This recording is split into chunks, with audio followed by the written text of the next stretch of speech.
C'est l'histoire d'une colère qui embrase le monde. L'histoire d'une rancœur exploitée à des fins politiques.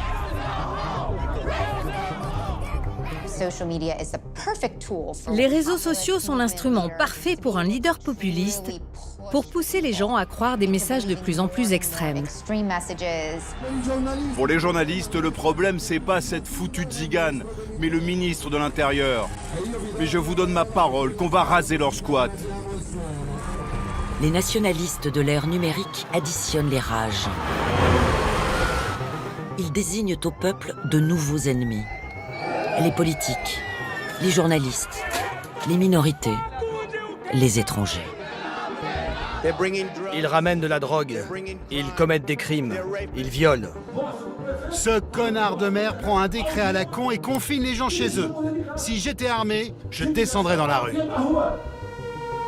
Dans l'ombre des démagogues, des conseillers occultes ajustent leurs algorithmes, manipulent les consciences. Ils sont informaticiens, sondeurs d'opinion, experts en big data. Ils sont les ingénieurs du chaos contemporain. Un ingénieur du chaos est quelqu'un qui a importé en politique la logique des grandes plateformes Internet. Il va aller exploiter toutes les poches de colère qui se trouvent à l'intérieur de la société.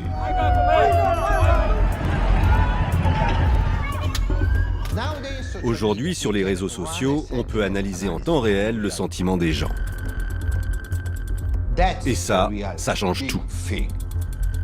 C'est de la pure manipulation. La France et l'Allemagne n'ont pas encore cédé, mais la vague nationaliste a déferlé sur d'autres grandes démocraties. Aux États-Unis, en Italie, au Brésil, en Inde. C'est dans ce laboratoire mondialisé que nous avons enquêté. Les ingénieurs du chaos y testent leurs recettes et se jouent des frontières. L'Inde a été l'une des pionnières. Beaucoup d'outils utilisés aujourd'hui en Inde vont se retrouver aux États-Unis ou ailleurs. Pour mieux cibler nos émotions, ces Machiavel du numérique s'emparent de nos données personnelles. Ils infiltrent les réseaux sociaux. Tous ces gens ont utilisé le hashtag avortement sur Instagram. Je peux extraire leur nom complet, leur téléphone, leur email, leur date de naissance, leur sexe. WhatsApp est le canal idéal pour propager de la désinformation parce que c'est crypté. C'est vraiment l'arme du crime parfait.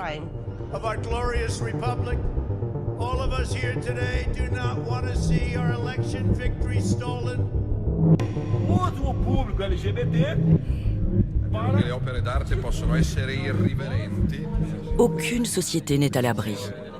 Aucune démocratie. Pas même la vôtre.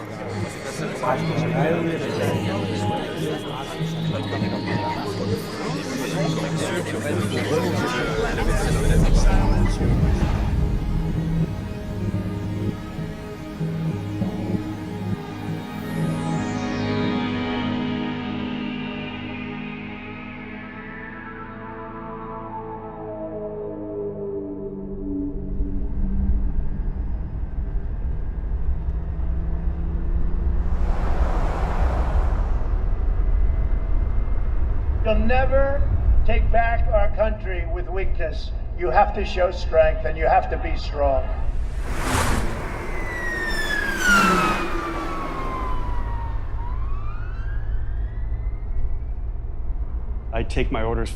Je prends mes ordres du président Trump. Et s'il dit qu'il est temps de descendre dans la rue, alors nous descendrons dans la rue. And we're going to the Capitol. And we fight. We fight like hell. Trump a tweeté « Rendez-vous le 6 ». C'était partout sur Twitter. Et tout le monde a décidé de venir. Ce 6 janvier 2021, Scott McKenzie a traversé toute l'Amérique pour soutenir Donald Trump. Comme lui, il est convaincu que Joe Biden leur a volé l'élection présidentielle. Il nous a fallu 39 heures pour faire le trajet directement, sans s'arrêter. Ça fait 4500 km.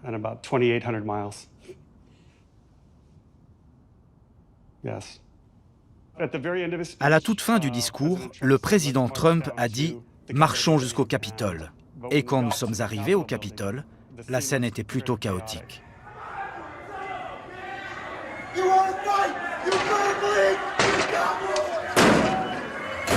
Scott n'a pas participé à l'assaut du Capitole. S'il condamne les violences, c'est pour accuser le camp d'en face, les gauchistes, qui auraient comploté contre Donald Trump.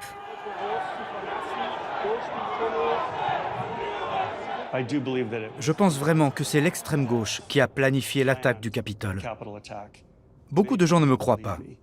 Ils préfèrent croire les médias, qui disent que ce sont les Trumpistes qui ont causé tout ça. Toutes les preuves disent le contraire. Mais dans les rangs Trumpistes, on ne fait plus confiance aux grands médias depuis des années. Les accusations de l'ex-président ont sapé leur crédibilité. Le populisme passe par une série d'étapes.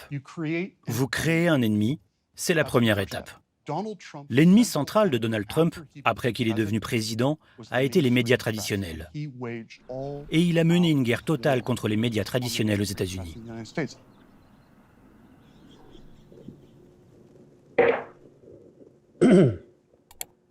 I want you to know that the movement we started is only just beginning. Les grands médias, les gens qui les possèdent et qui veulent contrôler le monde, c'est-à-dire les mondialistes, ont pour mission d'imposer un récit idéologique unique à toute la population mondiale. Et ce récit, c'est celui de la gauche, selon lequel le socialisme est une bonne chose, le mondialisme est une bonne chose, les Nations Unies sont une bonne chose. People do not believe the corrupt fake news media to become the enemy of the people. Fake, disgusting Le terme fake news n'est jamais utilisé par Donald Trump avant son élection à la présidence. Pas une seule fois.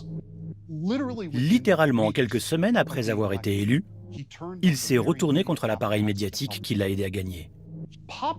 Les populistes ne veulent pas qu'on remette en question leurs idées.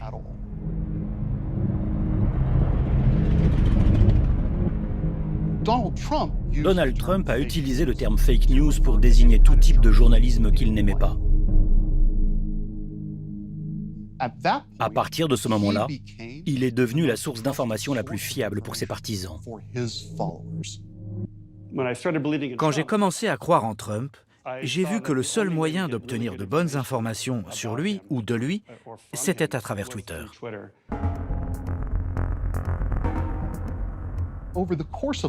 Pendant sa présidence, Donald Trump a augmenté la fréquence de ses tweets.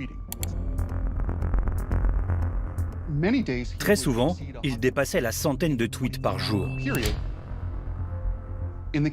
Dans le cas de Twitter, il y a des biais structurels en termes de simplicité, d'impulsivité et d'incivilité. La simplicité à cause de sa limitation à 280 caractères. Il y a une barrière structurelle qui empêche quelqu'un de dire quelque chose de complexe ou de sophistiqué sur Twitter. Ce qu'il a à dire, il peut me le dire directement. Il y a aussi ses vidéos. Et tout ça, je l'ai directement de sa bouche. 2.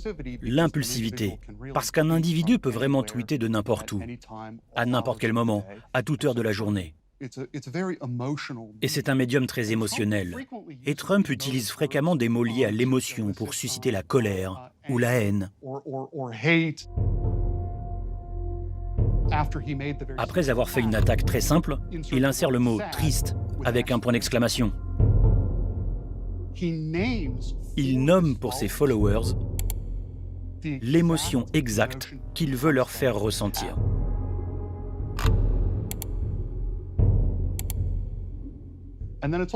Et puis il y a aussi un biais pour ce qui concerne l'incivilité. Nous savons par exemple que les émotions négatives voyagent plus vite et plus loin sur la plateforme Twitter. L'essentiel de ce que Trump a dit sur Twitter n'aurait jamais passé le filtre des médias traditionnels. Jamais. Il détestait le fait que Trump s'adresse directement au peuple. Dans l'Amérique de Trump, l'ingénieur du chaos était le président lui-même. Mais la plupart du temps, c'est un conseiller occulte qui chuchote à l'oreille du prince, à la fois expert en algorithmes et maître des émotions.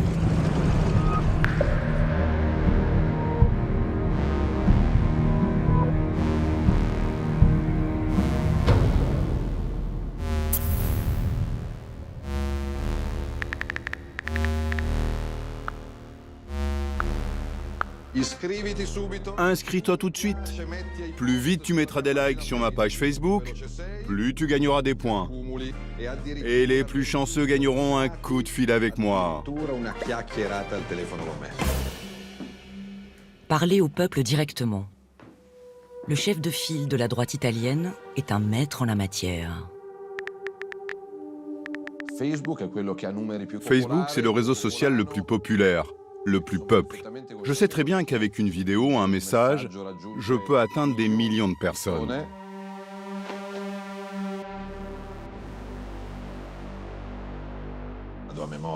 De mémoire, je dois avoir, 4 millions d'abonnés sur Facebook ? Son compte Facebook est le plus suivi de tous les politiques européens. Matteo Salvini a fait de son parti, la Ligue, la formation politique la plus populaire du pays en moins de 10 ans. Derrière ce succès, il y a un homme, très discret. Sur les photos, c'est celui qu'on voit de dos ou en retrait. Luca Morisi, le conseiller de l'ombre. C'est lui qui méthodiquement a fait des réseaux sociaux le mégaphone de Matteo Salvini. C'est une personne qui peut rester 20 heures d'affilée devant l'écran de son ordinateur, à pianoter, comme il le dit lui-même, pour préparer des textes, des sondages, des chiffres. C'est quelqu'un qui fait des recherches de manière obsessionnelle.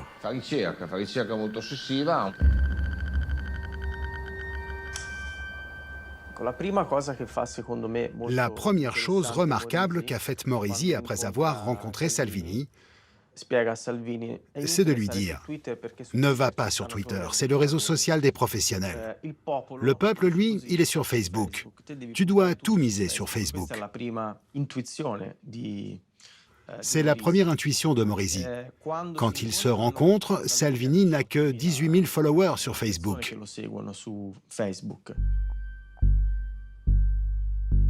Ce n'était pas encore le Salvini aux millions de fans sur Facebook. Luca Morisi nous a dit un jour « Effacez-vous tous, nous allons miser sur un seul homme. » Car en ce moment, l'électeur italien moyen demande un homme fort. Il fabriquait ce récit d'un capitaine, d'un homme invincible, sans peur, sans défaut, au goût simple, facile à approcher.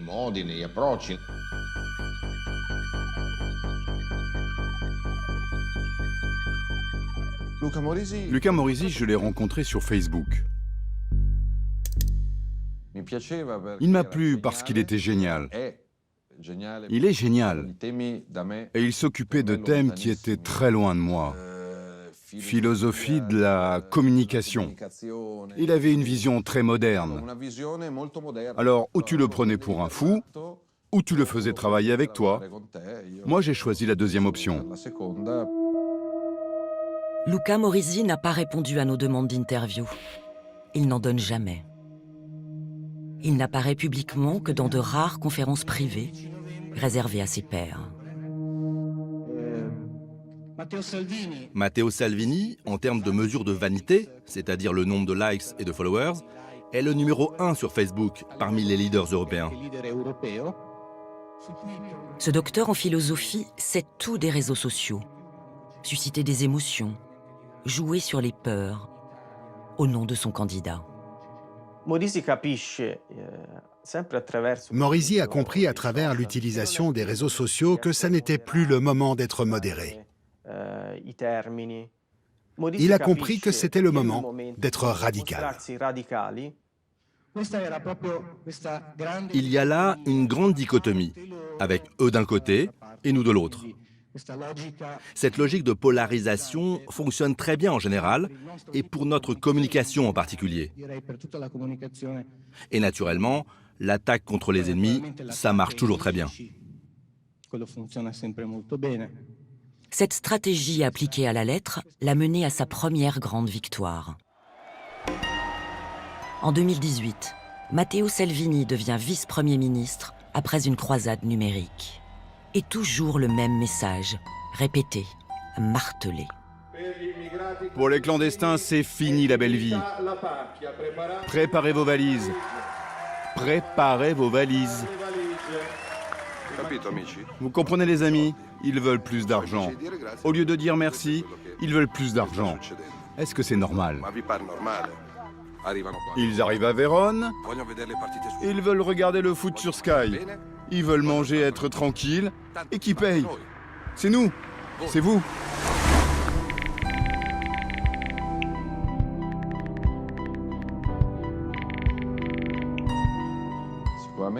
Bien sûr, la communication sur les réseaux sociaux, elle est plus libre, plus immédiate, moins filtrée, en bien et en mal.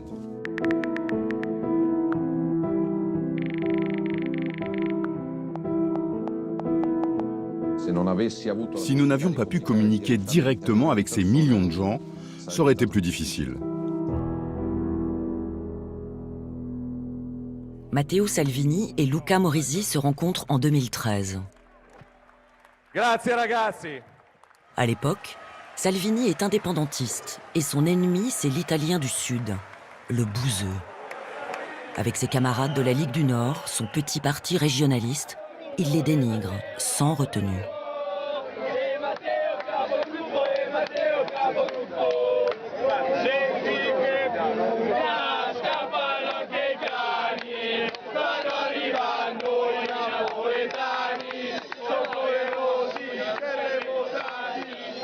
Sous l'influence de Luca Morisi, le parti se fixe une ambition nationale. Il faut donc une nouvelle cible pour s'adresser à tous les Italiens. Un ennemi extérieur, les immigrés clandestins.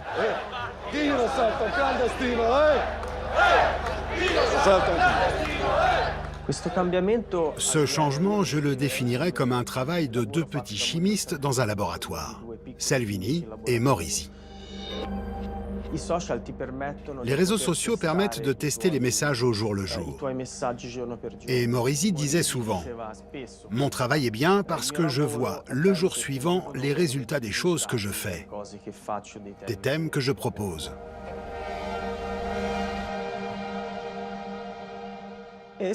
Et il découvre simplement que ces thèmes-là, les immigrés, les Noirs, sont des thèmes transversaux. Morisi m'a expliqué exactement ce concept. Il s'était rendu compte que ces sujets réussissaient à percer au Sud.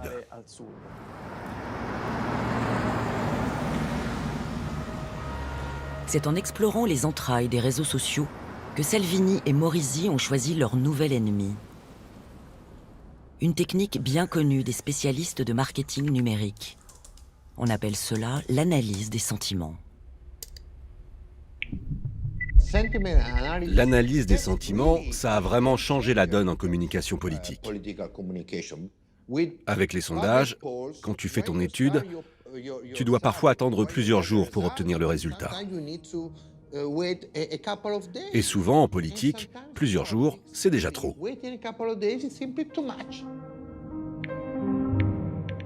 Imaginez que vous vouliez comprendre l'opinion des gens sur des réseaux sociaux comme Twitter ou Facebook. Comment est-ce qu'ils parlent de l'immigration? S'ils l'évoquent de manière positive ou négative? Qu'est-ce que vous faites? Eh bien, vous commencez par identifier des mots-clés. Par exemple, migrant, bien sûr, ou bien immigration, mais pas seulement. Par exemple, nous savons que certaines personnes en Italie, lorsqu'elles discutent de migrants, elles utilisent le mot « nègre ». Donc, vous ajoutez aussi ça aux mots-clés. Imaginez que vous collectiez 1 million de messages. Vous avez une énorme quantité d'informations avec lesquelles vous pouvez jouer. Alors qu'est-ce que vous faites? Vous voyez simplement ce dont les gens discutent, vous observez le sentiment général autour de ce thème et vous surfez dessus. Le persone a bordo di questa automobile gridano Salvini, Salvini. A Macerata c'è stato un raid razzista. 11 aggressioni a sfondo razzista nel giro di poco meno di 2 mesi. Perché è una vergogna il modo con il quale Salvini ha costruito un racconto che ha reso gli italiani un paese più razzista negli ultimi mesi. Che cosa ha fatto Matteo Salvini? Ha creato paura, ha creato caos. Luca Morisi a réussi son coup. Faire parler de son candidat. En mal ou en bien, peu importe. Pourvu que les électeurs plébiscitent le tribun italien. Luca Morisi, je l'ai perçu comme un visionnaire. Et en fait, maintenant, il est sûrement en train de penser à quelque chose de plus avancé que je ne comprends pas, mais que je comprendrai avec le temps. C'est pour ça que je travaille avec lui.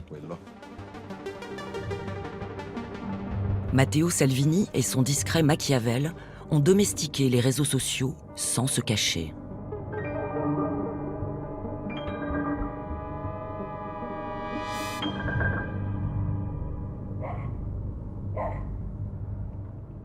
Ailleurs, c'est un cabinet de l'ombre qui est à l'œuvre, au sommet de l'État.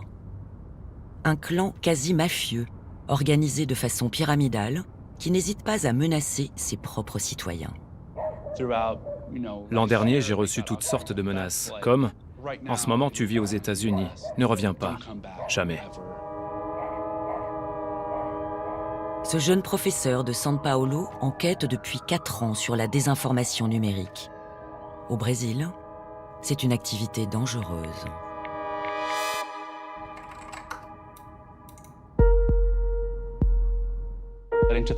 En décembre 2019, quand je suis allé à une réunion de travail, j'ai reçu un email qui disait « Nous savons que tu es à São Paulo. Tu ferais mieux de faire attention. » Et ils ont joint une photo de moi où j'étais la veille. Donc ils me suivaient. Depuis, je n'ai pas pu y retourner car ce n'est pas sûr pour moi. Je suis devenu une cible. Pour son enquête, David Nemer a plongé dans les méandres de la messagerie WhatsApp. C'est là que sévissent les ingénieurs du chaos brésilien. WhatsApp joue un rôle essentiel dans la communication au Brésil. Et parce que c'est une plateforme cryptée, il y est plus facile de cacher de la désinformation et de la propager.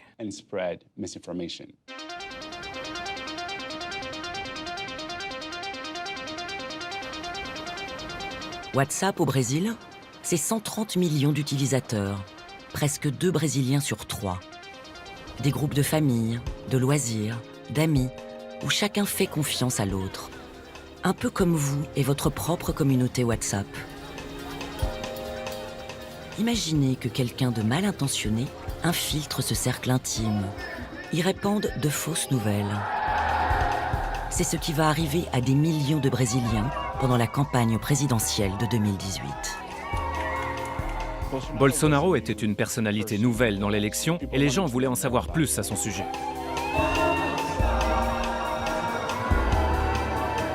Le capitaine de réserve Jair Bolsonaro, à l'époque presque un inconnu sur la scène nationale, commence à grimper dans les sondages. Pour diffuser sa propagande, il choisit d'infiltrer incognito la messagerie préférée des Brésiliens.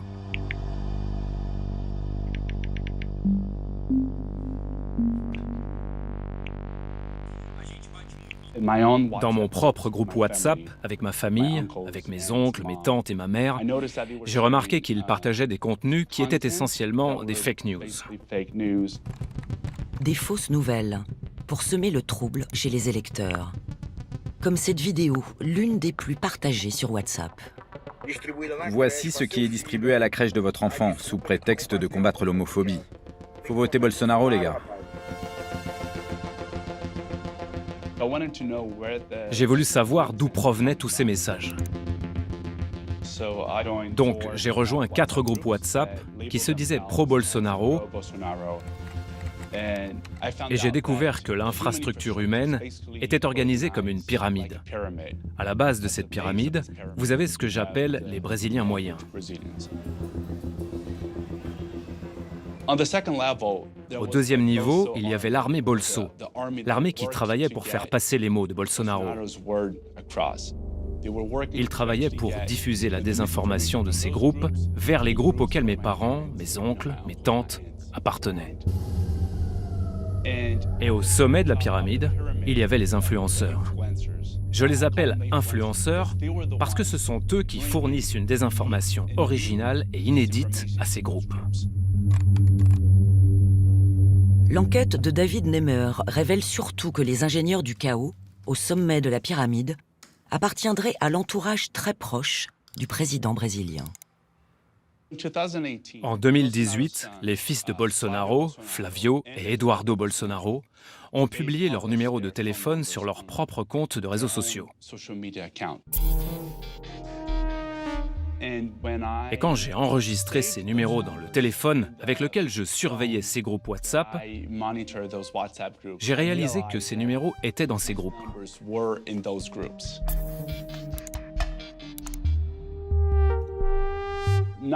Non seulement ils s'y trouvaient, mais ils en étaient même les administrateurs, c'est-à-dire les gestionnaires. Ils savaient ce qu'il se passait, ils savaient qu'il y avait de la désinformation. Les fils Bolsonaro non seulement savaient, mais ils orchestraient aussi. La presse brésilienne a donné un nom à cette garde rapprochée, le cabinet de la haine, dirigé par les 3 fils de Jair Bolsonaro. Carlos, dit le Pitbull. C'est un grand nostalgique de la dictature militaire. Eduardo, le Benjamin. Il vénère les armes à feu et Steve Bannon, le conseiller populiste qui a aidé Trump à devenir président. Et Flavio, l'aîné, soupçonné d'avoir des liens avec le monde du crime. Leur méthode ? Le pays tout entier les découvre à la une des médias, à quelques jours de l'élection présidentielle. L'application de messagerie WhatsApp a déclaré enquêter sur les entreprises dénoncées hier par le journal Folha de São Paulo. La campagne de Jair Bolsonaro a tenté d'influencer les élections à travers des millions de fake news envoyées par WhatsApp contre le Parti des travailleurs. Voici celle qui a révélé le mode opératoire du clan Bolsonaro, Patricia Campos. Cette journaliste chevronnée a montré comment l'équipe du candidat aurait envoyé des millions de messages politiques à des électeurs grâce à des logiciels automatisés.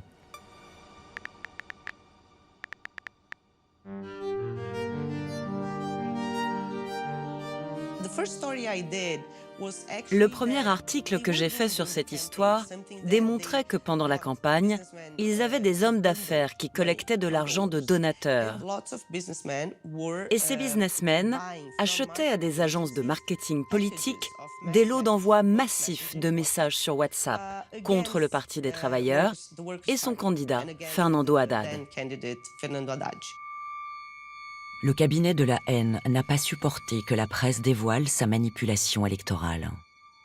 Les représailles contre la journaliste sont foudroyantes. Eduardo Bolsonaro a tweeté que j'avais proposé des relations sexuelles pour obtenir des informations contre son père.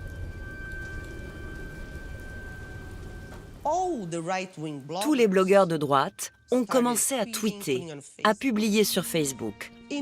En quelques heures, ils avaient posté toutes sortes de mèmes, des messages satiriques, avec des images pornographiques, des femmes nues et un montage avec mon visage dessus.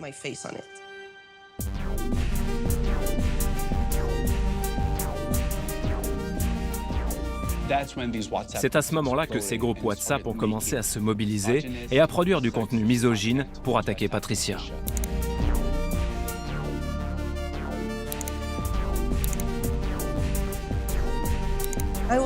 Je recevais ça sur WhatsApp, Facebook, Twitter, Instagram.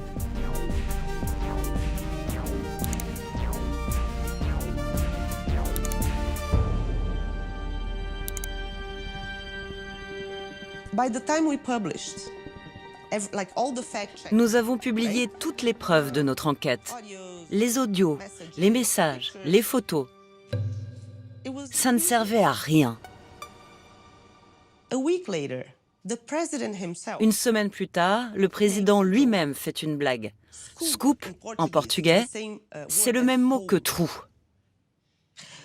Donc il a dit que la journaliste voulait un scoop à tout prix. Elle voulait donner son trou en échange d'un scoop. Ele tinha do assédio da jornalista, mas dele, ela queria furo. Ela queria dar furo. A qualquer preço contra mim.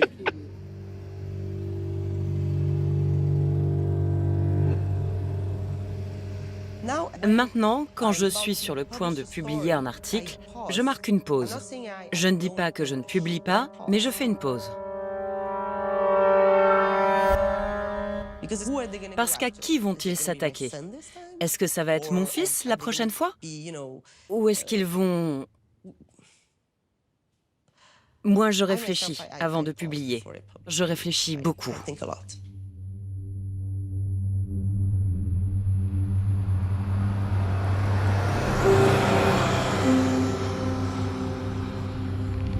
Ce cabinet de la haine est aujourd'hui au centre d'une enquête parlementaire lancée par l'opposition.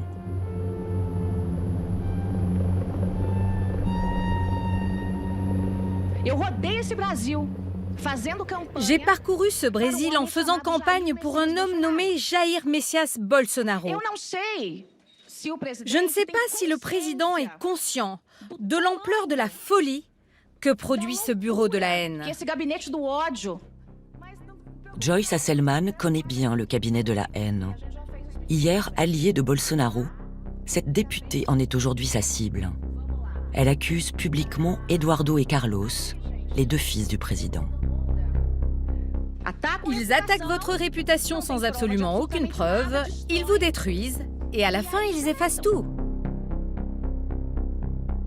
J'ai été victime du cabinet de la haine parce que j'ai dit non à Bolsonaro. Je ne voulais pas défendre son fils. Il ne voulait pas qu'on enquête sur lui pour des affaires de détournement d'argent public et de corruption. À partir de là, il y a eu une avalanche d'attaques contre moi et ma famille.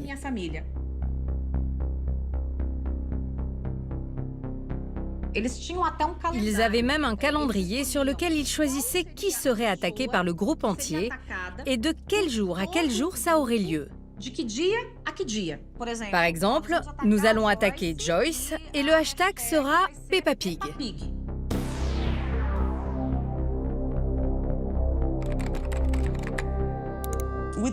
Avec les femmes, c'est toujours plus agressif. Et c'est toujours du style « tu es laide »,« tu es vieille »,« tu es grosse »,« ton mari fait ça »,« ton père fait ça », ou alors « tu offres du sexe ». On peut poursuivre en justice quelqu'un pour calomnie, injure ou diffamation. Mais c'est seulement une personne ou deux. Mais comment faire pour réagir contre une fausse information partagée par 50 millions de personnes, 100 millions de personnes? C'est impossible. Vous avez le réseau social de Bolsonaro et ceux de ses fils. Ils ont des millions de followers. Ensuite, il y a cet écosystème de blogueurs de droite, le cabinet de la haine.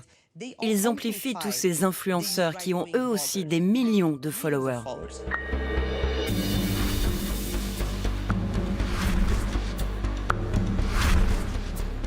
C'est tout un écosystème. Un écosystème que le clan Bolsonaro cultive méthodiquement. Sur Facebook, YouTube ou Instagram, le président recommande à ses millions de followers ses influenceurs préférés.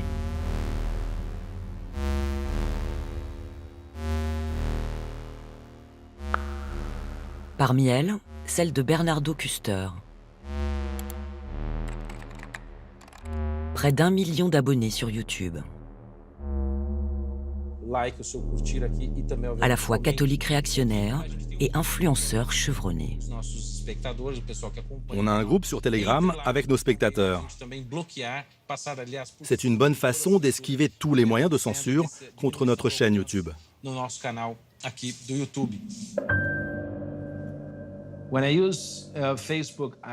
Quand j'utilise Facebook, c'est pour les longs textes et les pensées intellectuelles, ou les idées, ou autre chose.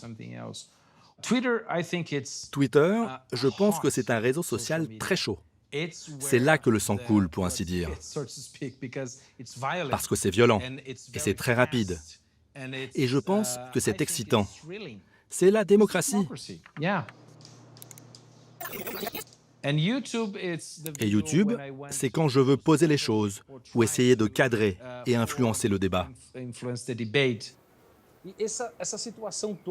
Derrière son air affable, un discours parfois complotiste, toujours très musclé.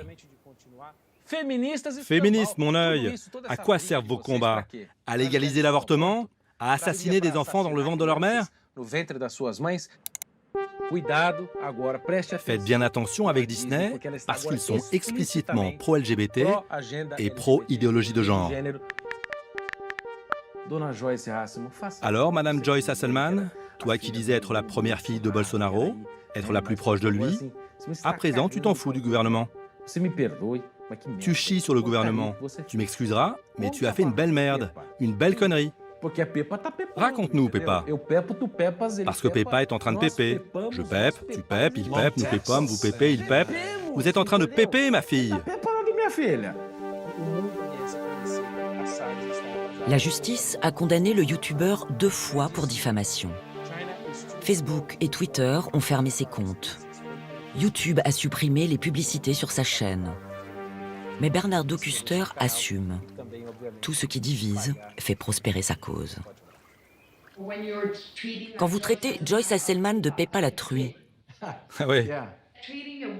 traiter une femme de truie, c'est pertinent selon vous? Ouais. Mais à l'époque, elle était en surpoids, elle est blanche, et elle ressemblait à ça. Je ne sais pas, je pense que nous sommes une société pleurnicharde. Nous sommes trop pleurnichards. Alors je suis désolé, mais nous sommes faibles.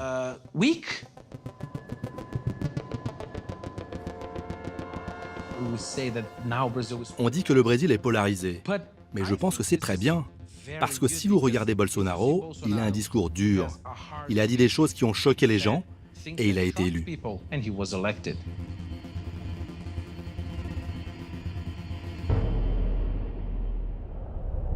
Les ingénieurs du chaos ont imposé leurs vérités alternatives dans le monde parallèle des réseaux sociaux.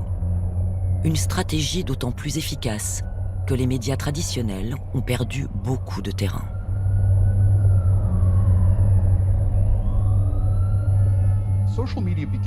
Les réseaux sociaux ont commencé à transformer tout notre paysage de communication.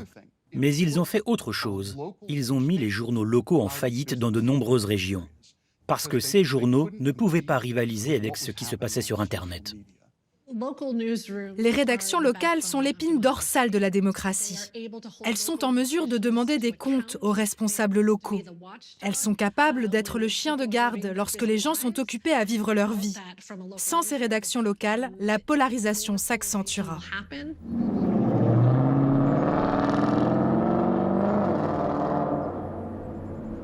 En 15 ans, la déferlante numérique a enseveli pas moins de 1800 journaux locaux aux États-Unis. C'est l'Amérique des villes moyennes et des campagnes qui est touchée de plein fouet. Une débâcle que les populistes exploitent pour tromper les citoyens.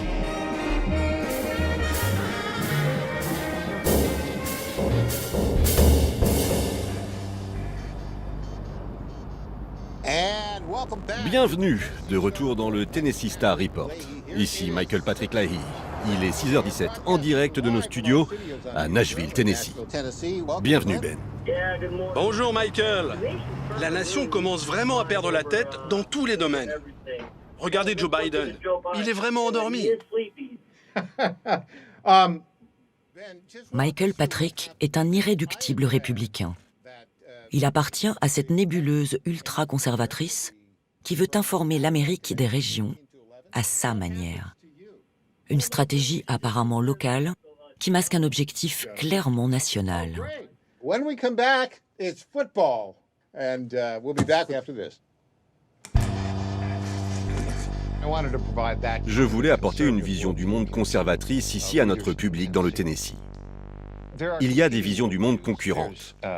Celle qui soutient l'état de droit et la Constitution, c'est en quelque sorte ma vision du monde. Et puis il y a celle qui veut essentiellement détruire la République américaine telle que nous la connaissons. Et c'est malheureusement la vision du monde de beaucoup de membres du Parti démocrate et des grands médias de gauche. Et c'est pourquoi nous sommes en mission pour apporter la vérité d'un point de vue conservateur. En mission, comme une mission patriotique. Qu'en dites-vous?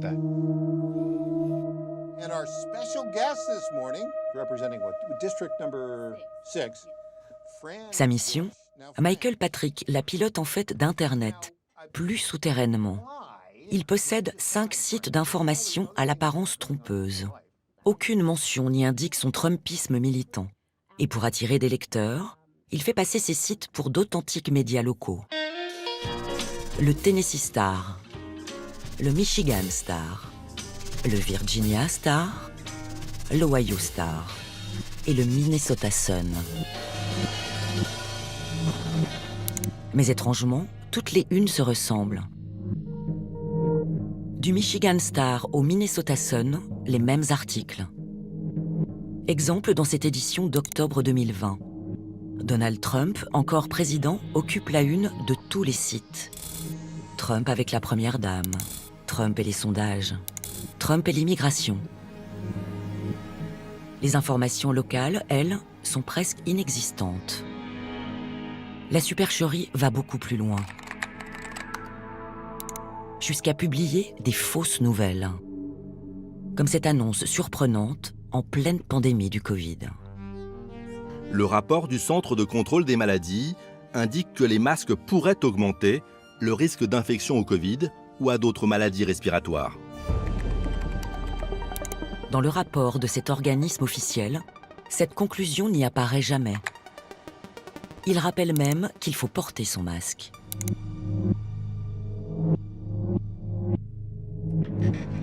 Sur les réseaux sociaux, 60% de ceux qui partagent un article n'en lisent que le titre. Mais pour Michael Patrick, peu importe que le titre soit faux. Seul compte l'idéologie. Le CDC n'a jamais dit ça. Eh bien, que disait ce titre? Il disait « peut augmenter ». Mais c'est faux. Non, c'est vrai. L'étude est rapportée avec précision. Elle est rapportée avec précision, mais le titre est faux. Donc votre objection porte sur le titre? Oui. Oui, eh bien non, ce titre était tout à fait correct. Mais votre titre dit exactement le contraire. Le rapport du CDC indique que les masques peuvent augmenter le risque d'infection par le Covid. Eh bien, nous avons juste un point de vue différent sur ce sujet. Mais on ne peut pas avoir une opinion différente sur des faits. C'est l'interprétation des faits et du titre. Une tactique qui fonctionne très bien pour les propagateurs de désinformation, c'est la manipulation. Ils affirment que ce que vous voyez n'est pas la vérité, ou qu'il pourrait y avoir 2 vérités possibles dans une situation. La tactique est efficace et elle devient contagieuse. Dans le camp d'en face, certains sont tentés d'imiter leurs adversaires. Tara McGowan est une tacticienne démocrate et controversée, jusque dans son camp. Elle gère un budget de 100 millions de dollars, récolté auprès d'influents donateurs. Avec cet argent, elle aussi a lancé son groupe d'information locale, pro-démocrate. Par exemple, dans l'Arizona ou le Michigan.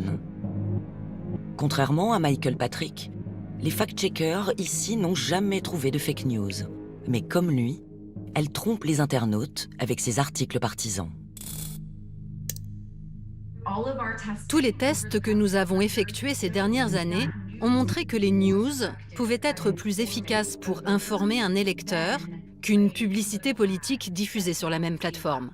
Par exemple, vous pouvez diffuser sur Facebook soit une publicité contre Trump, soit un titre d'article qui contiendrait le même message. Les gens considèrent les news comme une source digne de confiance et ils savent que ce n'est pas quelqu'un qui les a conçus pour les influencer. Tara McGowan n'a pas d'état d'âme. Pour remporter la bataille, il faut adopter les mêmes armes que l'ennemi, quitte à semer la confusion dans l'esprit des Américains encore un peu plus.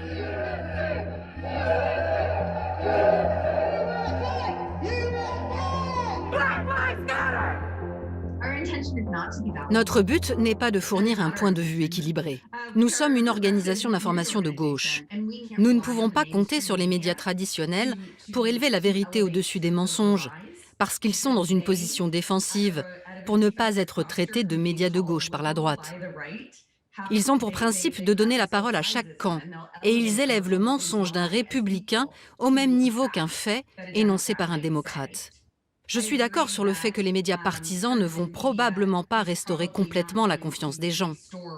Mais en même temps, si un camp le fait, l'autre camp ne devrait pas le faire parce qu'il n'est pas d'accord avec la méthode? Dans ce cas, il perdrait la guerre de l'information. Je préfère gagner la guerre de l'information plutôt que gagner un concours de vertu.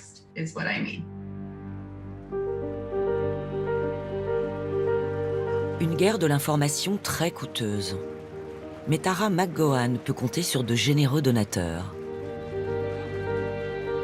À Hollywood, avec Steven Spielberg, ou dans la Silicon Valley, avec Reid Hoffman, milliardaire, fondateur de LinkedIn. Il a lancé avec son partenaire Dimitri Mellorn un fonds d'investissement de plusieurs centaines de millions de dollars, spécialement pour battre Trump. Vous connaissez le jeu de la taupe? C'est un jeu auquel on joue dans les fêtes foraines. Vous avez un maillet souple, il y a une douzaine de trous, et quand une taupe apparaît, vous devez taper dessus. C'est un jeu très difficile parce qu'il y a toujours de nouvelles taupes qui apparaissent. C'est le même problème avec la désinformation. Nous avons 3 règles. 1, nous n'infreignons pas la loi. 2, nous nous refusons à promouvoir toute forme de haine. Et enfin, pas de désinformation. Et nous définissons la désinformation comme la promotion de mensonges avérés. Mais entre ces 3 points, il y a beaucoup d'espace. Et tout ce qui est à l'intérieur de cet espace, on ne va pas s'en priver. Parce que nous sommes dans un combat avec des gens qui sont extrêmement agressifs. Et nous devons être capables de faire de la dissuasion. Il est important, pour qu'il y ait une solution à long terme, que les républicains ressentent un peu la douleur que leur tactique provoque. Nous campons sur nos positions pour ne pas glisser sur une pente où plus personne ne sait où est la vérité. Le problème est, OK, on vit dans 2 réalités différentes. Donc, qu'est-ce qu'on va faire à un feu rouge si on n'est pas d'accord sur ce que signifie un feu rouge? Si nous ne pouvons pas nous mettre d'accord sur les faits, il va être très difficile d'avoir une société civilisée basée sur la compréhension mutuelle et la confiance. Dans un monde de post-vérité, les faits s'effacent devant les opinions. Aujourd'hui, l'Amérique tout entière étale ses divisions.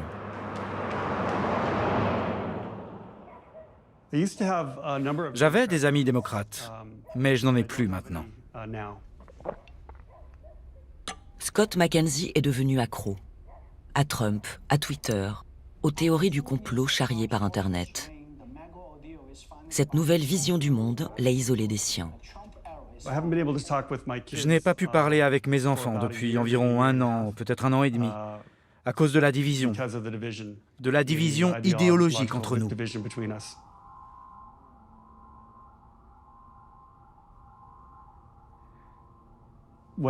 Ce qui dirige vraiment le monde actuel, c'est un culte satanique très bien financé. Et Obama, Clinton, Bush et tous ces gens en font partie.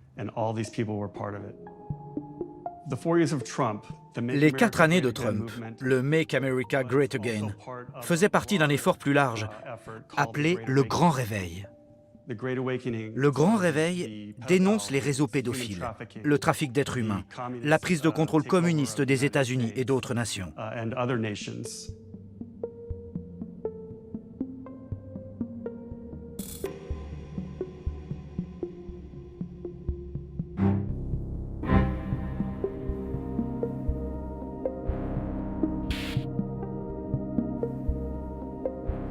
Le grand réveil, j'en ai entendu parler sur Twitter. Je passais beaucoup de temps sur Twitter, parfois 10 heures par jour. Chacun dans sa bulle, chacun chez soi. Des millions de supporters de Trump attendent le grand réveil. Sur les réseaux sociaux, les théories du complot pullulent. Elles sont les matrices du populisme numérique.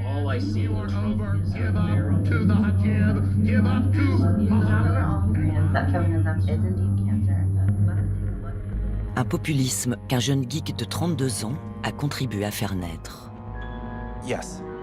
Je voudrais vous interroger sur votre collaboration avec Steve Bannon, l'un des conseillers de campagne du président Trump. Christopher Wiley, un ingénieur du chaos malgré lui. C'est ce lanceur d'alerte qui est à l'origine du scandale mondial Cambridge Analytica, du nom de son employeur.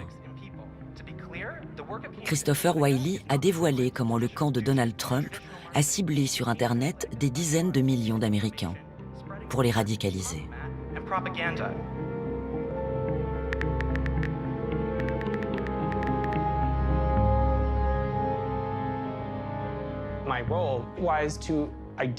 Mon rôle était d'identifier les gens susceptibles de croire aux théories du complot et de les attirer dans des groupes Facebook.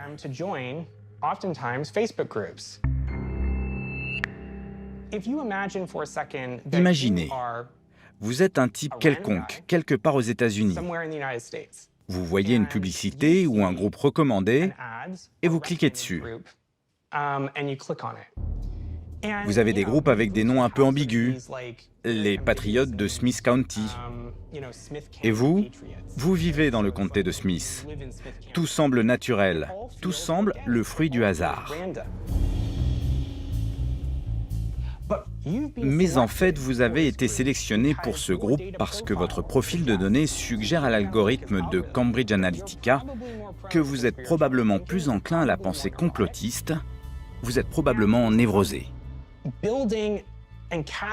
Il s'agissait de lancer, de provoquer la naissance d'un mouvement politique qui est devenu énorme aux États-Unis et qui a contribué à l'ascension de Donald Trump à la présidence.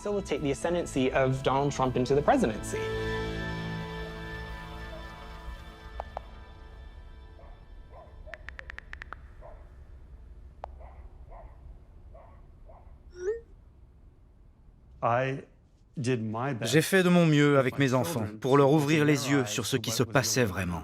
Je leur ai envoyé des vidéos, des articles de presse. Je leur ai demandé de les lire. Je leur fournissais ma propre analyse, de la même manière que je le faisais sur Twitter. Et finalement, ils m'ont appelé et m'ont demandé d'arrêter de leur envoyer ces trucs. En gros, et c'est mon résumé, ils pensent que c'est moi qui ai subi un lavage de cerveau, que je suis le fou, que je suis le radical. Tant qu'ils n'auront pas ouvert les yeux, nous ne nous parlerons probablement pas beaucoup.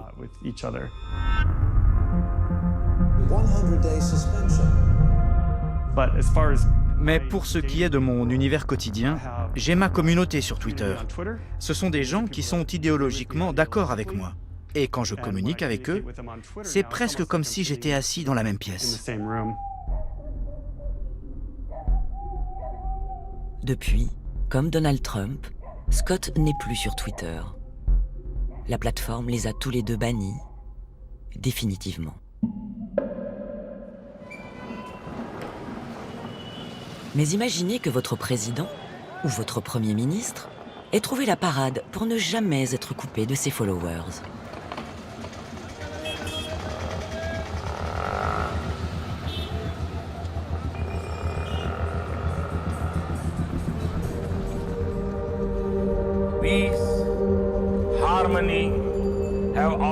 Narendra Modi est le chef d'État de la démocratie la plus peuplée au monde. Son allure de vieux sage cache un nationalisme brutal au service de la communauté hindoue majoritaire. Le Premier ministre Narendra Modi a compris très tôt comment tirer profit des réseaux sociaux. Sur Facebook, il est le dirigeant politique le plus suivi au monde. Et surtout, il possède son propre réseau social complètement indépendant, Namo. On peut y admirer ses succès, voir ses discours en direct, et même lui écrire. Du pur marketing direct appliqué à la politique. J'ai fait beaucoup d'ingénierie informatique. Et je suis heureux d'avoir changé la dimension digitale de la démocratie en Inde. Arvind Gupta n'est pas n'importe quel informaticien. Il a fabriqué la machine numérique du parti au pouvoir. Un parti qui aujourd'hui compte 180 millions d'adhérents. Arvind Gupta a directement contribué à l'élection de Narendra Modi. Si vous discutez avec n'importe quel chef de produit, il vous parlera de marketing one-to-one. C'est un bon concept si vous pouvez personnaliser le message du Premier ministre pour chaque citoyen. On a adopté cette méthode en 2014 et c'est vraiment devenu très très gros depuis.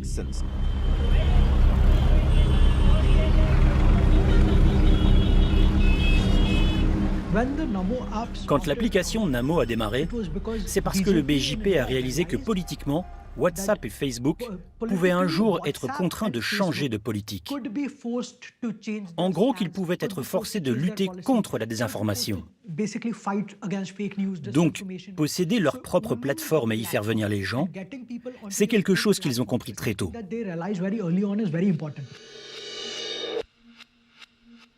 Shivam Singh, lui aussi, a travaillé pour le BJP. Mais aujourd'hui, c'est un repenti. Cet expert en big data dévoile les secrets du populisme digital incarné par le chef d'État indien.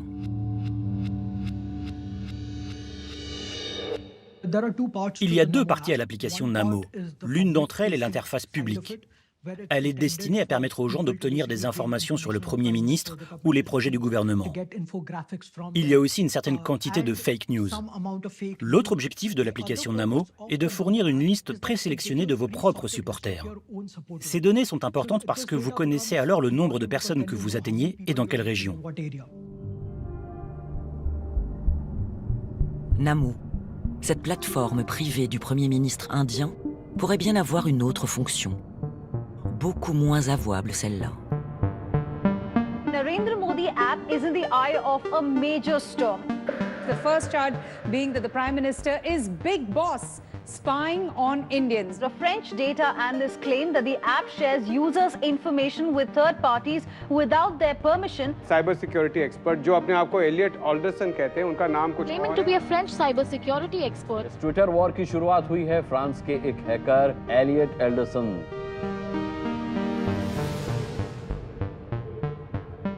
Elliot Alderson, le voici.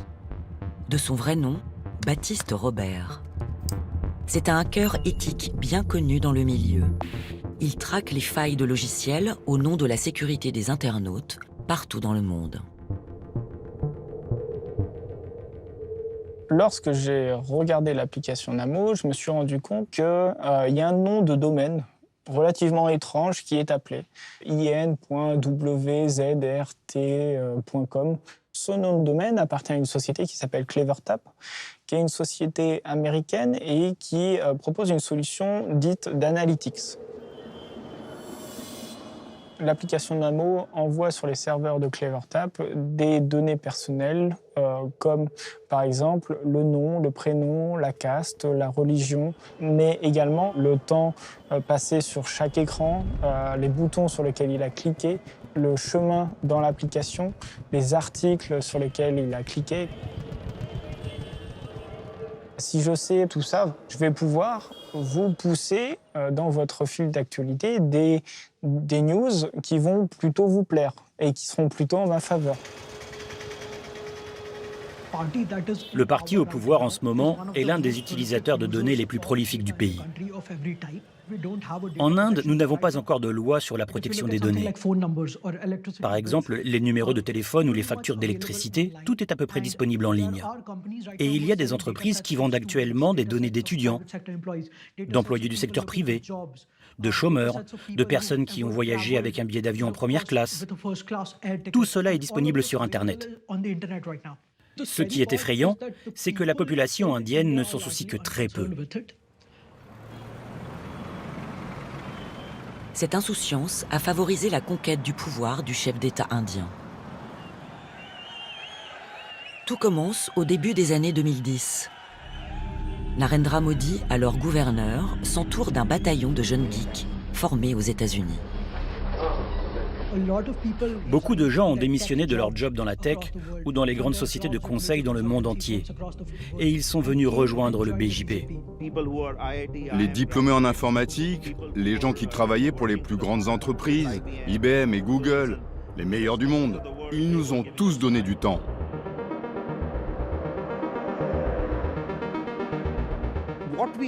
Nous avons compris le consommateur, le citoyen, l'électeur, dans chaque circonscription, dans chaque bureau de vote. Nous avons compris quelle langue leur parlait, ce qu'ils préféraient. Et nous nous sommes assurés que nos messages étaient hautement segmentés et personnalisés. Profiler un individu grâce à ses données numériques. Ce savoir-faire a un nom, le micro-ciblage. Et plus il y a de data, plus c'est précis. Dans le monde de la politique traditionnelle, si vous vouliez avoir une majorité, vous vous adressiez à un public donc, qui était large, que vous ne pouviez pas segmenter. Et donc, il vous fallait envoyer un message qui soit consensuel. Par contre, dans la technopolitique, le micro-ciblage permet de faire des milliers de messages ciblés pour des publics différents, faits sur mesure pour enflammer chaque microgroupe. Même si ça doit être fait avec des contenus qui sont contradictoires entre eux, ça n'a aucune importance. Ils ont trouvé la façon d'en tirer un profit. Donc, ils vont vouloir jouer sur le chaos et pousser le chaos le plus possible. Pour un ingénieur du chaos, l'abondance de données numériques en Inde est une aubaine. Et le parti au pouvoir l'a compris avant tous les autres. Le BJP a amassé d'immenses bases de données. Nous avons commencé à construire un serveur de big data à l'intérieur du parti. Le BJP, en 2010-2011, avait probablement un meilleur data center que la plupart des entreprises dans le monde. Nous étions les premiers utilisateurs de WhatsApp pour la coordination interne, pour organiser nos campagnes, et cela a porté ses fruits. Narendra Modi est élu en 2014, puis réélu en 2019, avec encore plus de voix. Le ciblage des citoyens indiens s'intensifie et s'affine. Le BJP a quadrillé le pays d'1 million de groupes WhatsApp.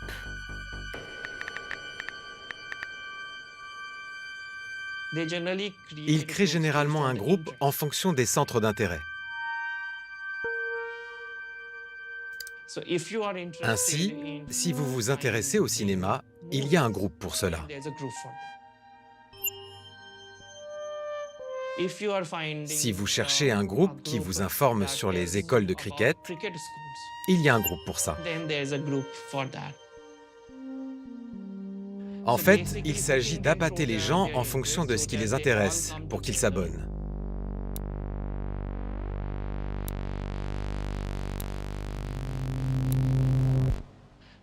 Ensuite, ils commencent à envoyer des messages, de la propagande contre telle ou telle communauté, contre tel parti politique, à travers des images satiriques, des blagues. Par exemple, ils diffusent jour et nuit du contenu haineux ou des messages contre l'islam. Ici, une fake news. L'histoire d'un enfant hindou assassiné par des musulmans. Là, un dessin obscène suivi d'appels au meurtre.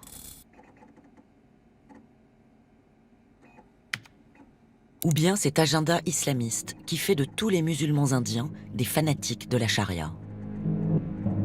Cela a été conçu de manière à ce que certaines personnes ne sachent jamais qu'elles font partie d'une campagne politique. Il n'y a pas d'avertissement pour prévenir que c'est un groupe dirigé par la cellule informatique du BJP. La principale chose que fait le BJP, c'est de décentraliser. Ce que j'entends par décentralisation, c'est la création de ces petits groupes d'armées de trolls qui ne sont pas connectés les uns aux autres. Cela les aide de plusieurs façons. L'une des plus importantes, c'est que toute l'opération demeure secrète. Ainsi, les différents groupes, ou même les différents comptes au sein d'un même groupe, ne savent rien des autres personnes ou des autres comptes.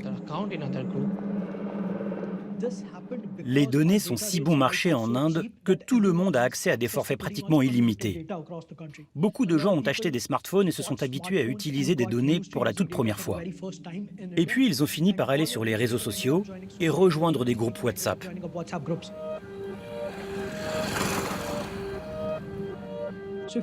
Si vous allez dans un village aujourd'hui, quelqu'un qui reçoit un message WhatsApp se dit « Ok, je viens d'être mis en relation avec une plateforme qui va m'envoyer des informations authentiques et je vais être la première personne du village à en être informée. » Et il partage oralement cette information avec beaucoup de fierté. À la campagne comme à la ville, l'armée des trolls de Modi ne s'arrête jamais. Elle redouble même d'efforts à la moindre élection. À Gaya, aujourd'hui, c'est l'effervescence. Nous sommes dans la province du Bihar, une région rurale 2 fois plus peuplée que la France. Le Premier ministre indien est venu soutenir son candidat aux élections locales.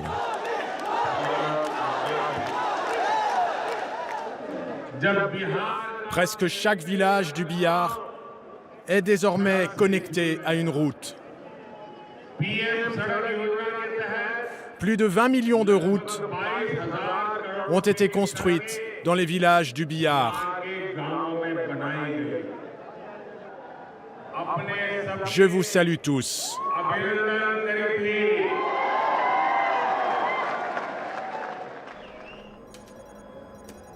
En coulisses, au quartier général du BJP local, Manand Krishna mobilise ses troupes. Alors, le discours de Yogi-ji, ça commence à quelle heure? Nous sommes au cœur de la machine de propagande, dans l'une de ces fameuses cellules numériques qui quadrillent le pays.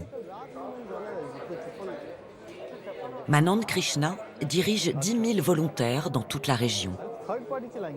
Ce sont eux qui répandent la propagande dans les groupes WhatsApp. Il y a un groupe WhatsApp sur le territoire de chaque bureau de vote. À raison de 70 000 bureaux, ce sont au moins 20 millions d'électeurs locaux que le BJP cherche à endoctriner, sans aucun état d'âme.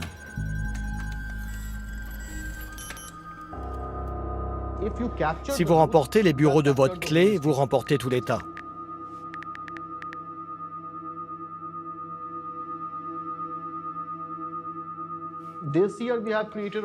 Cette année, on a créé environ 100 000 nouveaux groupes. Et là, pendant qu'on se parle, il doit y en avoir un qui se crée. Supposons que vous soyez quelqu'un de mon équipe. Vous seriez obligatoirement de votre côté membre de plusieurs groupes. Tout ce que j'ai à faire, c'est mettre mon numéro dans l'un de vos groupes avec votre concours. Et là, automatiquement, on a tout. La règle, c'est qu'à chaque fois que quelqu'un de mon équipe crée un groupe, il doit mettre un de nos numéros dans ce groupe. Comme ça, on peut contrôler. Nous leur disons, attention aux mots que vous utilisez. Réfléchissez toujours avant d'écrire. Vous pouvez faire ce que vous voulez, mais restez positif. Nous avons vérifié ce que propage Manand Krishna dans ses propres groupes. Toujours la même propagande hostile aux musulmans. Des messages diffusés par l'administrateur du groupe, c'est-à-dire une personne de son équipe. Manand Krishna nie toute responsabilité, même face aux preuves. C'est l'administrateur qui a envoyé ça. Vous pouvez nous décrire cette image?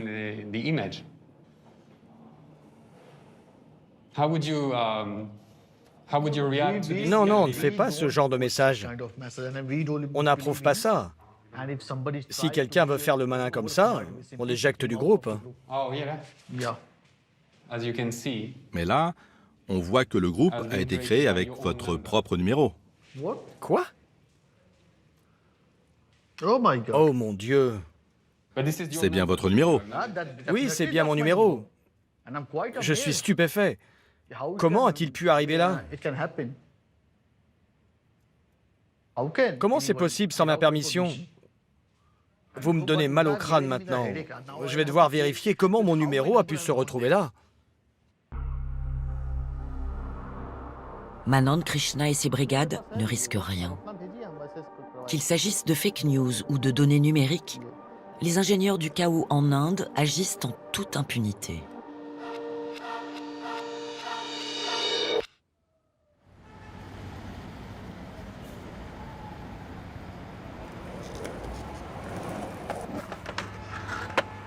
Au Brésil, les lois sont plus strictes. Alors, pour récupérer des données numériques, il faut les voler. C'est le travail des data miners, en français, les extracteurs de données. Ils pillent des informations privées sur Internet pour le compte d'hommes politiques peu scrupuleux. Ces pirates ont des clients jusqu'en Europe. De quoi fausser le jeu démocratique, y compris chez nous. Dénoncer ces pratiques au Brésil, c'est le combat de Bruno Maia. Ce militant des droits de l'homme veut rassembler le plus d'informations possible sur ces pirates. Au téléphone, il se fait passer pour un candidat à des élections locales qui voudrait envoyer anonymement de la propagande politique à des électeurs. À l'autre bout du fil, un extracteur de données. Oui, bonjour. J'aimerais savoir s'il est possible de mener une opération d'influence dans la ville de Fortaleza. Maintenant. Parce que dimanche, on a besoin de quelque chose de très rapide. Il y a une élection. Vous ciblez tout Fortaleza, c'est ça? Oui, ou du moins une bonne partie de la ville. Il faut que tu me dises quelle population tu veux cibler, si tu veux quelque chose de précis. Si je veux par exemple cibler un quartier et les hommes de plus de 40 ans, vous pouvez le faire? Ok, pas de problème. Vendre clé en main une base de données personnelles pour une élection, c'est totalement illégal. Pour ne pas se faire repérer, l'interlocuteur de Bruno va envoyer des messages aux électeurs via des numéros étrangers, virtuels et surtout éphémères. Ils disparaissent après utilisation. Est-ce que ça peut nous porter préjudice, voire être utilisé contre nous? Non, ce sont des numéros étrangers, d'Afrique ou d'Asie. On ne peut pas faire ça avec des numéros brésiliens. Sinon, on aura très vite des problèmes. Tous nos serveurs sont à l'étranger, donc ils ne peuvent pas être géolocalisés. Le numéro international, ça nous protège, mais ça reste illégal, non? Ouais, c'est moins illégal que de tuer quelqu'un. Mais laisse-moi te dire quelque chose. Il n'y a aucun danger. C'est un numéro international, éphémère. Il y a toujours eu des rumeurs lors des élections. Mais aujourd'hui, c'est devenu une usine. C'est comme s'il y avait une industrialisation des rumeurs, des mensonges. Ils se font de l'argent en affaiblissant la démocratie. Selon moi, ces gens sont dangereux.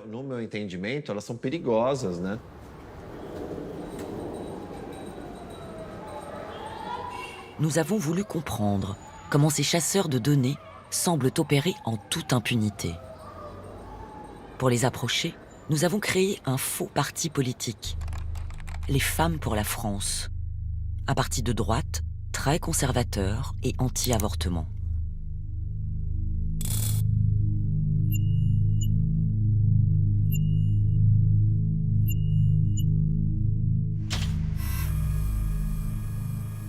Nous filmons en caméra cachée dans une agence qui a pignon sur rue.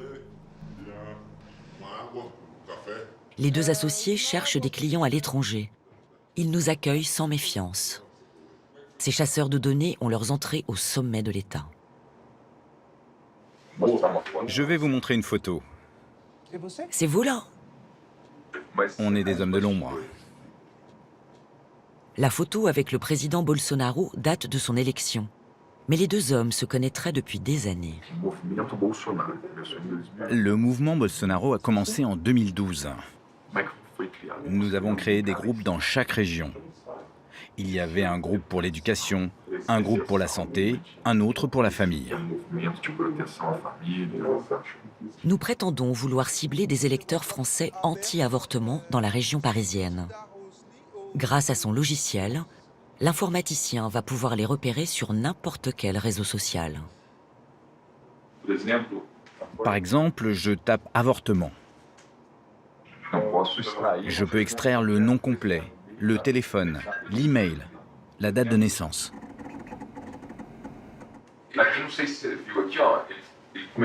Là, vous pouvez voir qu'on est déjà à 1000 nouveaux posts qui ont utilisé le mot avortement. En quelques minutes, l'homme siphonne de son bureau brésilien les données numériques de tous les internautes français qui ont posté dans un périmètre donné le mot avortement. Là, on voit l'emplacement de la personne au moment où j'ai lancé la recherche. Des coordonnées GPS qui permettent de suivre à la trace le nom, l'email, le numéro de téléphone. Cette collecte d'informations viole toutes les règles de protection des données personnelles. Bon, j'arrête là, mais je pourrais aller jusqu'à 5 millions d'utilisateurs. Et on peut chercher avec des critères LGBT, par exemple? Oui, c'est très facile. Notre système marche mieux sur Facebook et Instagram parce que WhatsApp est encore très protégé. Instagram et Facebook nous mettent régulièrement des obstacles pour nous empêcher de faire ce qu'on fait. Le logiciel s'arrête de fonctionner 2-3 fois par semaine. On doit le réécrire, on s'adapte en permanence.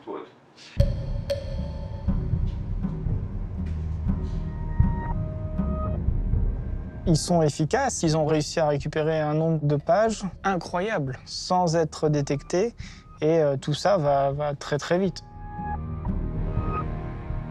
On a des gens extrêmement malins qui passent leur temps à essayer de voir la moindre petite faille, le moindre petit trou avec de la lumière pour aller récupérer de l'information. Et de l'autre côté, les réseaux sociaux, Facebook, Instagram et les autres sont au courant qu'il y a des sociétés qui viennent extraire de la donnée. Alors, lutter contre ça, c'est difficile parce que c'est le jeu du chat et de la souris. Il y a une industrie derrière, il y a une industrie de la donnée. Exemple. Pour 1 million de fiches extraites, c'est 3 centimes de dollars par fiche, plus 7 centimes par message envoyé. Le prix final est de 10 centimes par individu. En revanche, si vous dépassez les 5 millions, c'est un prix unique.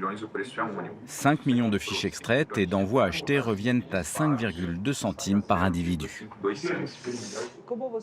Vous pouvez nous garantir qu'après le paiement, on ne se fera pas repérer? Il n'y a pas de danger.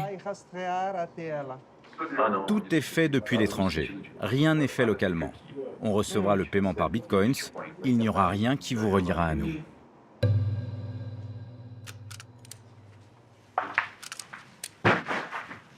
Ailleurs, quelques heures plus tard, un autre consultant vient nous rendre visite. Hola, bon dia. Lui aurait déjà travaillé pour des clients italiens et espagnols.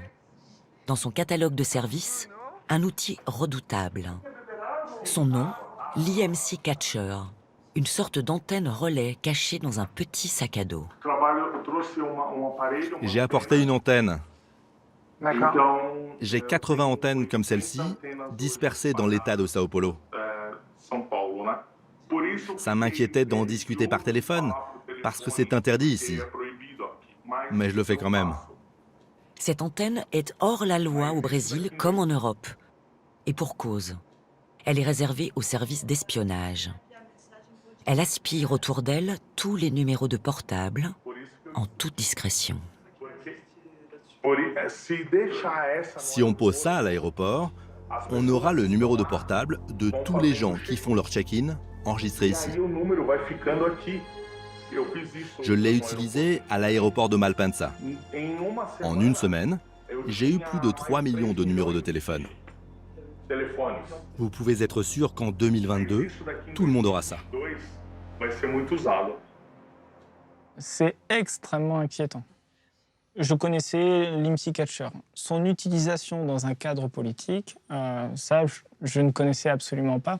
Et c'est extrêmement dangereux parce que si demain, je prends une manifestation contre le droit à l'avortement, je me mets dans la foule en mode incognito avec un sac à dos et je récupère tous les téléphones qui sont autour de moi. Je vais avoir des informations très particulière sur vous. Je sais que vous êtes contre le droit à l'avortement. Ensuite, je vais récupérer des données annexes. Et donc, je vais pouvoir vous cibler et vous ficher de manière très, très précise. Je suis gay, donc je suis inquiet. Nous avons aujourd'hui au Brésil un gouvernement fédéral hostile à la cause LGBT. Si le bolsonarisme se développe encore, alors ils pourront tout simplement localiser les personnes LGBT et les persécuter.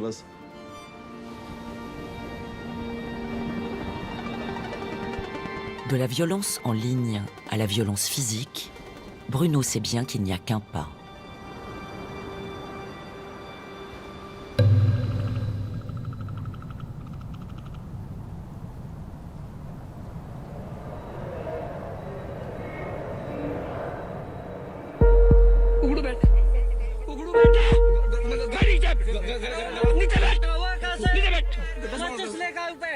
Ce jeune ouvrier musulman est victime d'une rumeur en ligne, alimentée par le parti au pouvoir.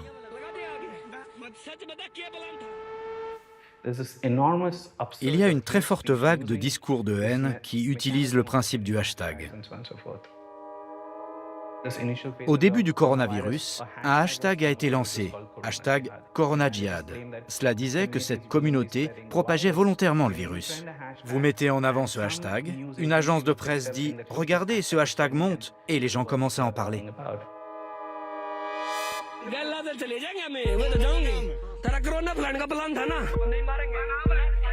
Un hashtag qui dresse une communauté contre l'autre. Les hindous du village chauffés à blanc contre leurs voisins musulmans.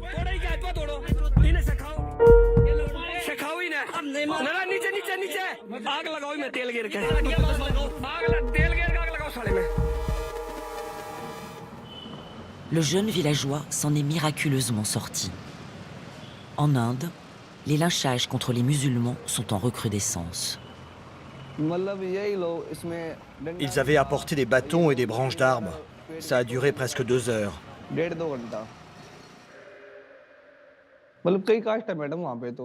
Il y avait des gens de plusieurs castes, des brahmanes, des cordonniers, des gens de tout le village. Il y en a une dizaine qui m'ont battu. J'ai peur aujourd'hui. Pourquoi ont-ils voulu me tuer? Personne ne dit rien. Il faut se taire pour pouvoir continuer à vivre. Le jeune homme et son avocat ont porté plainte. Mais 1 an après les faits, ces assaillants n'ont toujours pas été inquiétés. Et la vidéo de l'agression tourne encore sur Facebook. Ils ont mis ça sur Facebook. Ils l'ont partagé avec tout le monde. Moi, je voudrais que ça soit retiré. Il faut la faire enlever. Je n'ai rien fait de mal. Et aujourd'hui, je suis humilié. Je ne peux plus marcher dans la rue la tête haute. En Inde, les réseaux sociaux ne se pressent pas pour supprimer les appels à la haine ou les fake news. Surtout celle du BJP, que Pratik Sinha signale régulièrement aux plateformes. Les fake news du chef de la propagande numérique, Amit Malviya, semblent intouchables. Monsieur Amit Malviya a diffusé de la désinformation à de multiples reprises. Nous avons écrit une 15aine d'articles à ce sujet. Et pendant que nous fact-checkions de nombreuses personnalités du BJP, beaucoup de partenaires de fact-checking de Facebook ne faisaient rien ou très peu. C'est pourquoi je pense que les intentions de Facebook, c'est d'en faire juste assez pour montrer qu'ils font quelque chose à propos de la désinformation, mais pas assez pour la stopper. Sur Facebook et Twitter, les messages de haine postés par des hindous fanatiques prolifèrent.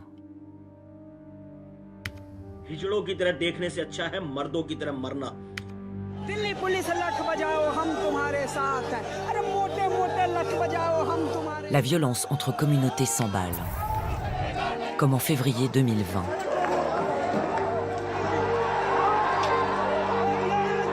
Pendant 3 jours, une foule assaille les quartiers musulmans de New Delhi, la capitale. Les émeutes font plus de 50 morts, la plupart musulmans. L'opposition s'interroge.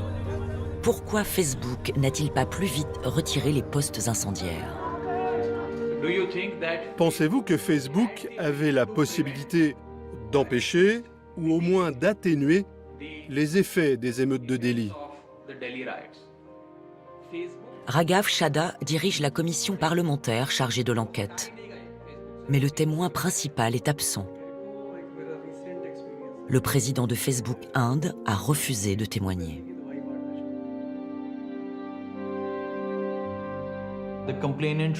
Des plaignants se sont adressés à Facebook et ont dit « Regardez, ce sont des contenus incendiaires. S'il vous plaît, retirez ça de votre plateforme. » Facebook ne l'a pas fait. Cela a renforcé nos doutes quant au rôle de Facebook dans le pays et la façon dont il fonctionne. Pourquoi est-ce que Facebook fuit comme ça? S'il y a des allégations contre eux, ils doivent apporter des preuves devant cette commission et dissiper toute rumeur sur leur connivence avec le parti au pouvoir et leur promotion de contenus polarisants.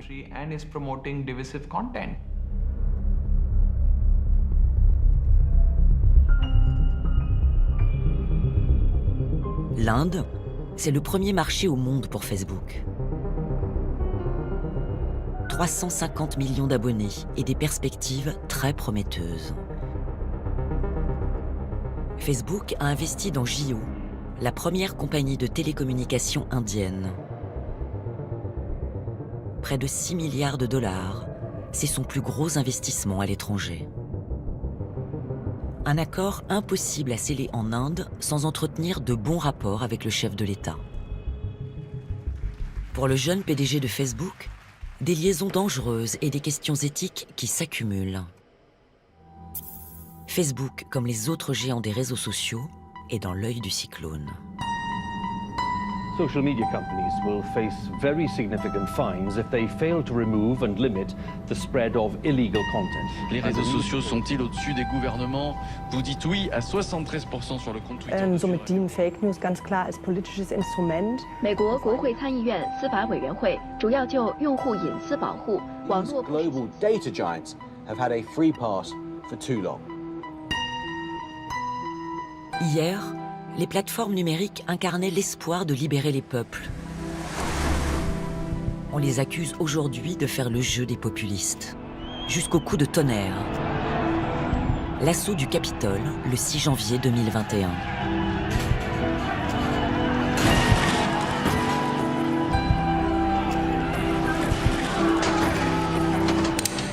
« 5 morts. Un pays plus divisé que jamais. » Et quelques jours plus tard, une décision inédite. L'une après l'autre, les plateformes bannissent le président des États-Unis. Twitter, Facebook, YouTube.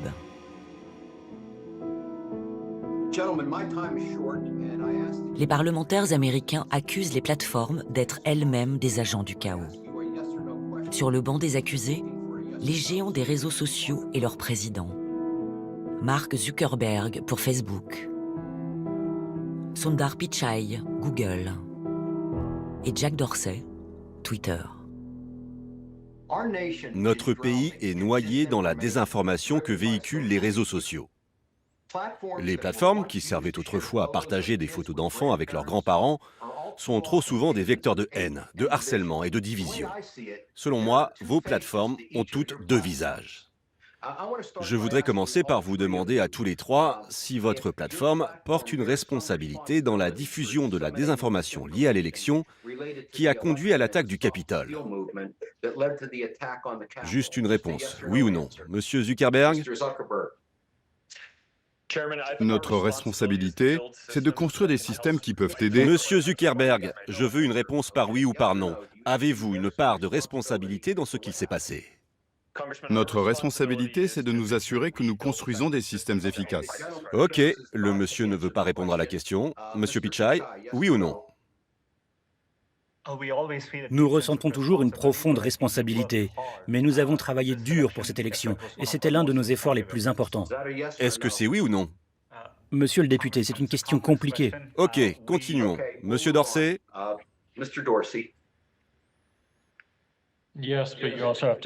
Oui, mais vous devez prendre en compte un écosystème plus large, et pas seulement la technologie.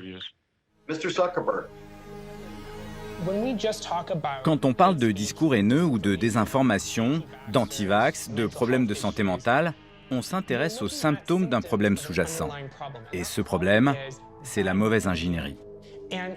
Quand vous discutez avec les ingénieurs logiciels et les spécialistes des données dans le secteur de la tech, la sécurité ne fait jamais partie de la conversation. Imaginez si vous aviez un autre secteur qui utilisait l'argument de la Silicon Valley. Oui, nos médicaments empoisonnent les gens, mais nous faisons notre possible. Oui, nos avions tombent du ciel, mais on fait ce qu'on peut. On n'accepterait jamais ça de la part de n'importe quel autre secteur. Et donc ma question est, pourquoi devraient-ils gagner de l'argent s'ils n'ont pas prouvé que leurs algorithmes sont sûrs?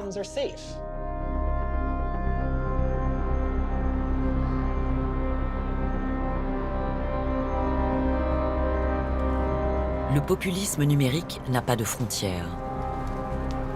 L'Europe n'est pas épargnée par les fake news.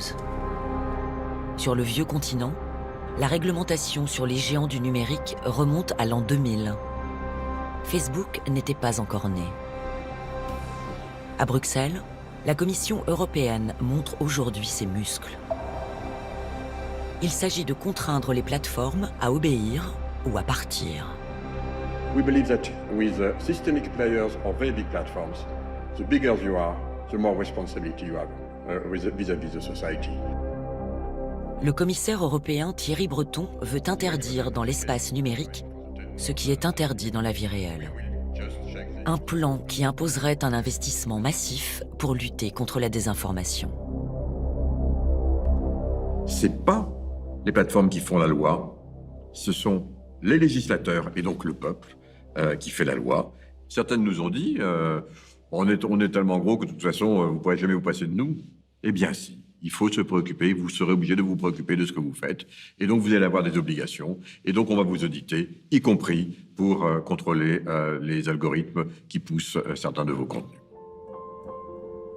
Thierry Breton est bien optimiste. Voilà. Même si son projet était adopté en l'état, il ne serait pas appliqué avant des années. Les géants des réseaux sociaux ont tout le temps pour faire du lobbying. Au fond, je ne pense pas que les entreprises veuillent être impliquées dans la modération des contenus. Et elles ne veulent pas le faire parce que c'est mauvais pour les affaires et parce que leur modèle économique est malsain. Ce modèle économique va à l'encontre de la modération, de l'expulsion des gens de la plateforme, de la suppression du contenu au quotidien, parce que ça gênerait les gens et ils s'en iraient. Nous n'avons jamais décidé si c'est de ce système d'information dont nous voulons vraiment. Un système où les faits n'ont plus d'importance, où ce sont les voix les plus fortes qui gagnent, où nous pouvons être poussés de plus en plus loin dans nos propres bulles d'information. Et je ne dis pas que c'est ce qui arrive à chaque personne sur les réseaux sociaux. Ce n'est pas ce que je dis, mais il n'est pas nécessaire que ça arrive à tout le monde. Les réseaux sociaux ont mis suffisamment de personnes dans cette situation pour que cela nous affecte tous.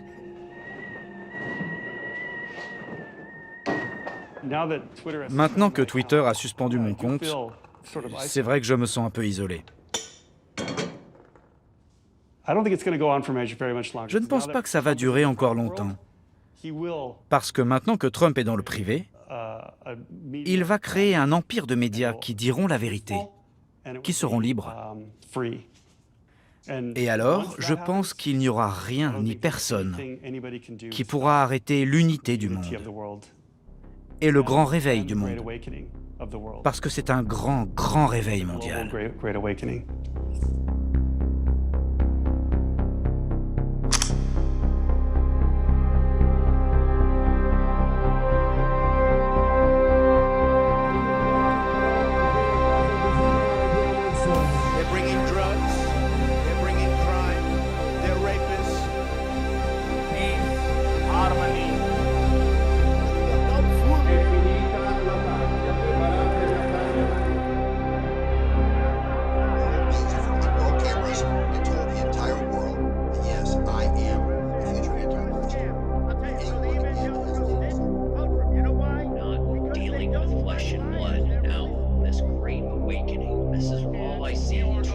Give up to the Hajib. Give up to